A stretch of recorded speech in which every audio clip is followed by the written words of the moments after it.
Hey guys, and welcome back. I'm diving back into my female athlete series because I feel like we don't get enough love.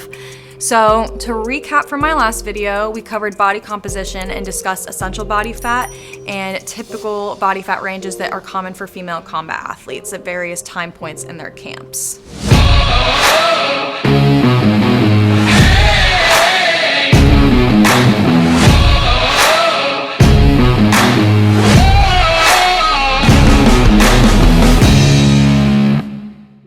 So today I want to go over energy needs.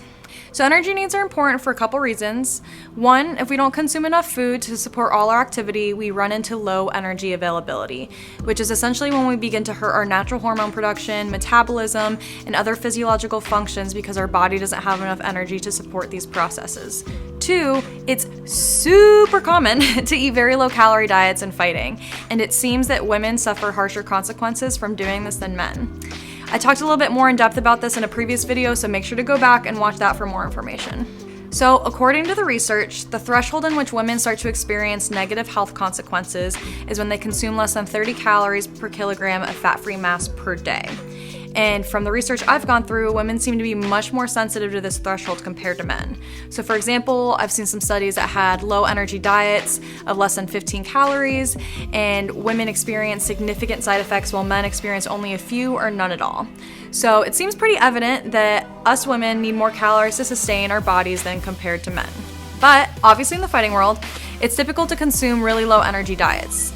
Now, while there's been a couple case studies on male fighters looking at the effects of low energy diets on metabolism, hormones, and physiological functions, I've yet to find any on female athletes. So instead, I pulled together some data from several of my athletes that I was able to get testing done on throughout the duration of their camps or the time that we worked together.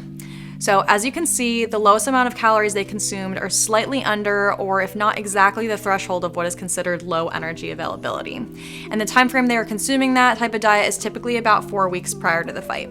From my personal observations, none of them reported any issues with changes in their menstrual cycles or extreme feelings of fatigue, disturbances in sleep, irritability, things like that, with the exception of one athlete who did start experiencing some irregularity in her menstrual cycle. And as you can see, she's the only one who is above that threshold of 30 calories per kilogram of fat-free mass per day. So what do I take away from this? While 30 calories is the threshold for low energy availability, every individual does seem to have their own threshold of what their body can or cannot tolerate. For the most part, in this small cohort, 26 to 29 calories per kilogram of fat-free mass per day for 4 weeks or less didn't seem to have any major negative impacts on the health or fitness level of my athletes. And never feeding them less than their estimated BMR seemed to be a really useful tactic in making sure we are avoiding most issues related to low energy availability. And last but not least, we definitely need some more case studies and research in this area to determine what the lowest threshold for women really is, since it is really common in combat sports to consume low energy diets. So to recap all of that, ladies, on a day-to-day, we do need to make sure we are eating enough because we do have to support a more complex hormonal system compared to men. While 30 calories does seem to be that average threshold for low energy availability, I wouldn't recommend consuming less than that unless supervised by a health professional like me to monitor signs and symptoms of low energy availability. If you begin to lose significant amounts of body weight, especially lean tissue, and you find that you start to lose your period, these are warning signs that you're damaging your body, so that's a no-go.